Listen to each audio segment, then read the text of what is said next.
तो चलिए, हमने अभी तक तो वर्क ट्रांसफ़र तो देख लिया है, पढ़ लिया है। अब नेक्स्ट आता है हमारे पास हीट ट्रांसफ़र। इसके लिए सबसे पहले हम समझेंगे कि हीट होता क्या है, इसका प्रॉपर डेफिनेशन क्या है। Heat is a form of energy which is transferred between two bodies और a system and surrounding by virtue of temperature difference. मतलब अगर दो बॉडीज है या फिर दो सिस्टम है, उनके बीच में जो ऊष्मा का आदान प्रदान होता है बाय वर्च्यू ऑफ, मतलब किसके वजह से, टेम्परेचर डिफरेंस की वजह से। क्योंकि हायर टेम्परेचर से लो टेम्परेचर में जाते हैं, हम पी को जानते हैं, लेकिन कैसे जाता है वो भी हम आगे चल के पढ़ेंगे।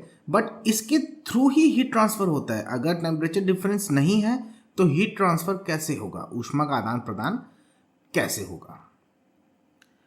अब इसमें देखिए, यहाँ पे एक चीज लिखी हुई है कि जो हीट है इट्स अ ट्रांजिएंट फेनोमेना।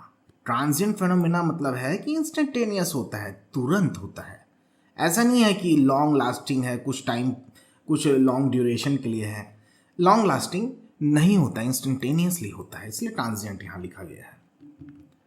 अब देख लेते हैं अपन कि साइन कन्वेंशन क्या होता है हीट ट्रांसफर का। जैसे वर्क ट्रांसफर का हम देखे थे, वैसे ही हीट ट्रांसफर का भी देखेंगे।